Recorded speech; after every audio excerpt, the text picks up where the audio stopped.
হাল তাজিদুনা ইনদাহুম জাযা রাওয়াহু ইবনে মাজাহ ওয়া নাসাই ওয়া তিরমিজি আও কামা ক্বালা নবী সাল্লাল্লাহু আলাইহি ওয়াসাল্লাম। আল্লাহ পাকের রাসূল বলেন, আমি ছোট শিরককে বড় ভয় করি। বলছে ছোট শিরকটা কি? রিয়া, লৌকিকতা, মানুষকে সন্তুষ্টির জন্য দান করে। এরকম লোক আছে না নাই? এই জোরে বলেন আছে না নাই? আছে। বললাম না এক ওয়াক্ত নামাজ কয়েকবার পড়বে। বলছে এমপি সাহেব ভোটে দাঁড়াইছেন, কিছু দিয়ে যান। মনে মনে ভাবতেছে ভোট পাতে হলে তো এই মসজিদে কিছু দেওয়া লাগে, ঠিক। চলে যাবো। এরকম লোক আছে না নাই? আপনার নেতাকে বলি না, আপনি মন খারাপ করেন না। যেই নেতা করে কথা বলে না, এমন নেতা আছে ওযু ছাড়াও সালাত আদায় করে। ঠিক। ও ভাই আমার না, আমার সালাত, সিয়াম, হজ, যাকাত, দান, খায়রাত এভরিথিং হবে আল্লাহর জন্য।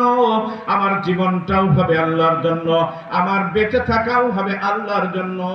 কিন্তু আপনি বলেন নেতা আছে যেখানে, আমি আছি সেখানে। আপনি আছেন মসজিদে, আপনার নেতা যে আছে কোন আড্ডাই খানা আল্লাহই ভালো জানে। রাগ করছেন না, বিরুদ্ধে কথা বলছি না ভাই, আমি আপনাকে বাঁচাচ্ছি। কাজী মাশরাদ হাজিরিন, আমরা এই ধরনের শিরিক ও বিদআত থেকে আমরা মুক্ত থাকবো ইনশাআল্লাহ।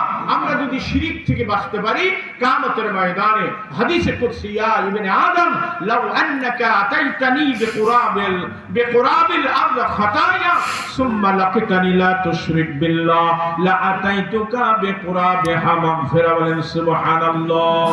বলতেছে ও বানি আদম, তোমরা যদি আমার কাছে আসো পৃথিবী ভরা গুনাহ নিয়ে, আর ওই গুনার মধ্যে শিরিকের কোনো লেশ মাত্র নাই, আমি আল্লাহ তোমার কাছে পৃথিবী ভরা ক্ষমা নিয়ে হাজির হয়ে যাব। আহলে হাদিসের জাল জেব চলে না, কিন্তু কষ্ট কোথায় জানেন? আহলে হাদিসের বক্তাদের মামলায় যে বলতেছে, এই হু করতে করতে বলছে যে আমার পীর সাহেব এখন আফ্রিকার জঙ্গলে এক রাতে 1.5 লাখ।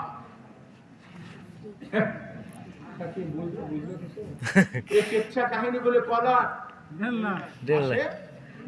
আরে আসে প্লেনে, আসে প্লেনে, হেলিকপ্টারে, লোকে হাই রে কি ওয়াজ করছে, কি আগা ঘোড়া মাথা কিছু নাই, কেচ্ছা বাস, আর লোকজন কান্নাকাটি করে চলে গেল। যাওয়ার সময় মোটামুটি তার পিছনে 2 লাখ খরচ। আর আমরা আসলে বলছি হুজুর ওই হইল। ভাইজান কথা শেষ। তাহলে আমরা ইবাদত করব কার? আল্লাহ। আর আল্লাহর ইবাদতের মধ্যে কাউকে শরীক করব না। আর পিতামাতার প্রতি ihsan করব। পিতামাতার প্রতি যদি কেউ ihsan করেন, আমার দিকে তাকান।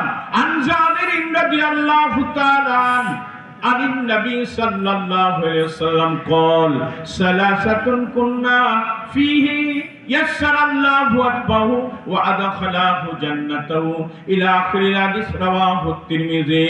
যদি কারোর মধ্যে 3টি গুণ থাকে, আল্লাহ তার মৃত্যুকে সহজ করে দিবেন, আল্লাহ নিজেই তাকে জান্নাতে প্রবেশ করাবেন। 1 নাম্বার রিফকুম বৈজয়, দুর্বলদেরকে বন্ধু বানায়। দুর্বল অসহায় যারা নিরীহ সরল সহজ, এদেরকে বন্ধু বানান। চায়ের দোকানে বসতেন, কত বড় মিথ্যুক আমি আপনি তাকবীরের সঙ্গে নামাজ পড়লেন। নেতাজি সকালে হাঁটে, আল্লাহর ডাকে হাঁটে না। ডাক্তার বলেছে ডায়াবেটিস মাত্রা বেশি, না হাঁটলে আপনার খবর আছে। ওই ডাক্তারের কথা শুনে ওই চায়ের স্টল দিয়ে যেতেছে। আপনি কত বড় মুনাফিক। আর একজন আপনার সাথে নামাজ পড়লো, টুলটুল করে আপনার দিকে তাকায়, এক কাপ চা, মানে চা কার মনে, চা কার না চাক বসে আছে। আপনি নেতাজিকে বলছেন নেতার মনকে খুশি করার জন্য, আপনার জন্য একসাথে চা খাবো এই জন্যই তো বসে আছি। একটা ভণ্ড কি আর আছে? আমি আপনাকে আপনার কারোর বিরুদ্ধে কথা বলিনি, যার জন্য প্রযোজ্য। মন খারাপ করছেন না, কথা বললেন কেন? আরেকজন যে তাকে কেন বললেন না ভাই এক কাপ চা খান? আল্লাহ আপনাকে অর্থ দিয়েছে, এই ধরনের অসহায় দুর্বল নিরীহ মানুষের সাথে বন্ধুত্বারি করবেন তো? আর এরাই জান্নাতে যাবে। আর অহংকারী দাপট যারা দাম্ভিকতা দেখায়, এরা যাবে জাহান্নামে। জোরে বলেন কোথায় যাবে? জাহান্নামে। দাপট দেখান ভাই, কেন দেখান ভাই? দুটো আল্লাহ টাকা দিছে তাই একটা ব্রেন টিউমার দিবে আপনার ভিটা মাটি সব আল্লাহ একবারে প্লেন যখনকার করবেন না। 2 নাম্বার ওয়াশাফকাতুন আলাল ওয়ালিদাইন, পিতামাতার প্রতি দরদে দিল মাঝে মধ্যে ডাকে মা মা বলে ডাকলে সারা দিনের ক্লান্তি দূর হয়ে যায়। মা তুমি ওষুধটা খেয়েছো মা, তোমার কি ওষুধ লাগবে?